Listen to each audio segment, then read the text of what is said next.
Hey there, Clashers, it is your host, Galadon. Thank you for spending a few minutes of your day with Clash of Clans attacks, and as you may already well know, I had the unfortunate opportunity recently to spend some time at Zero Trophies, had a chance to do some interesting attacks with just one troop, and some unusual attacks. I asked you guys in a previous episode if you wanted to see them. I put a straw poll out, and yes, the response was pretty overwhelming. 98% of you wanted to see those attacks, so here we go. Now, I saved my favorite attack for last, but this was probably the most requested and very infamous all-wall breaker raid that people ask about. So I went ahead and found a village that didn't have too many walls, and I'm trying to be thrifty with my deployment of wall breakers here in the beginning. Didn't want to waste a whole bunch because I know they're going to continue to target those walls until the walls are all completely gone. So just a couple more wall breakers here. Going to get those last sections of walls out of the way.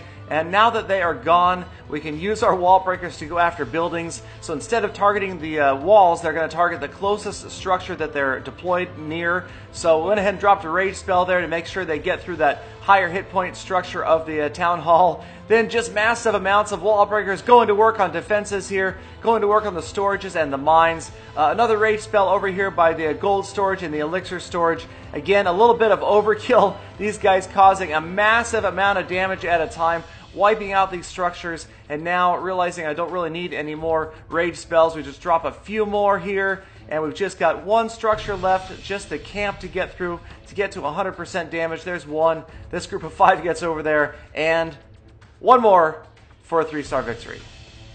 So yes, these raids are kind of fun, but true enjoyment would be watching the look on the player's face when he logs on and sees he was completely wiped out by just wall breakers.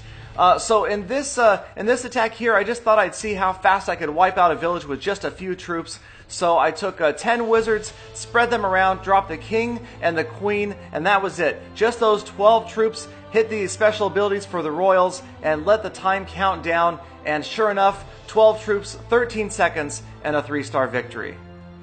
So before I got back onto the road to 3,200 trophies again, I figured I had a chance to leave a few more surprises in some defenders' inboxes. So we went ahead and took out an entire village with one level 5 hog rider. This raid much funnier watching at full speed. Just watching that guy madly pound at everything with a hammer, goes around, every single structure is down, and eventually another 3-star victory for the hog rider.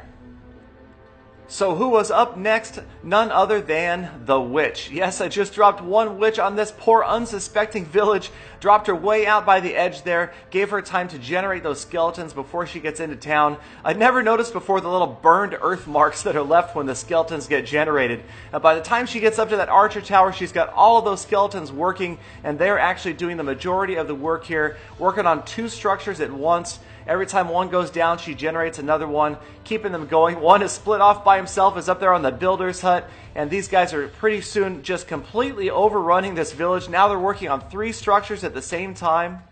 And once the cannon in the center is taken out by the skeletons, there's nothing left to stop this group of undead as they wipe out this village completely. And sure enough, after a few more seconds, one witch, 3 stars. Now for this next attack, I didn't do the math ahead of time. I just went out and found an unsuspecting town hall, dropped 5 lightning spells on it, a la Peter on the gem box, 1, 2, 3, 4, 5. And sure enough, complete annihilation. The town hall goes down. A ridiculously expensive way to win a battle, but I just had to see it in first person. So next up, the obligatory single dragon raid. Just drop this dragon right on the only structure that can do any damage to it, the archer tower. And so once the archer tower goes down, there's really nothing else left to stop this dragon except for time. It moves kind of slowly but does so much damage. Just took a few seconds and the dragon had completely wiped out this village. So up next for total destruction would be a single balloon, and even smarter than the dragon, the balloon moves in, takes out the defenses first, and then kind of cool to watch in fast motion. It looks like it's just one-shotting all of these structures, goes out, drops a bomb on everything, and 3-star victory. So the next single troop assault I tried was probably the most challenging. That was just a solo minion. Dropped a heal and a rage spell right on top of each other here. The minion, so few hit points, never would have gotten through that archer tower without going down. But once the archer tower is down, again, nothing to stop the minion. And unfortunately, though, even with the help of 4 maximum level rage spells, just not enough time for the minion to get through all of these structures. And so we had to settle and walk away with just 2 stars. So next up, one of my favorite raids, that purple possessor of pulverizing power. Yes, it's the level 5 P.E.K.K.A. One of the most predictable raids here, going through and pretty much one-shotting every single structure in this village. It was never a chance, never a question as to what was going to happen here. The nearest building was going down until every last building was gone.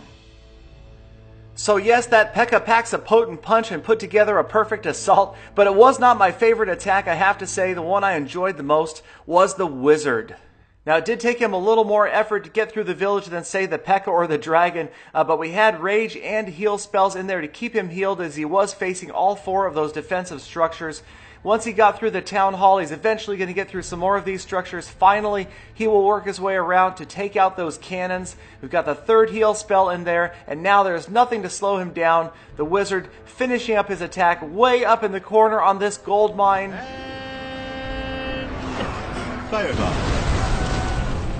Yes, it's another perfect 3-star victory, and with the end of that battle brings the end of this episode. But thank you guys so much for watching. I hope you enjoyed those unusual raids. We'll definitely go back to the high-level raids, the Let's Play series immediately. So thanks again for watching, you guys. Please do like, comment, and subscribe. Check out my other episodes. Let me know what you guys want from future episodes, and I will see you guys again tomorrow.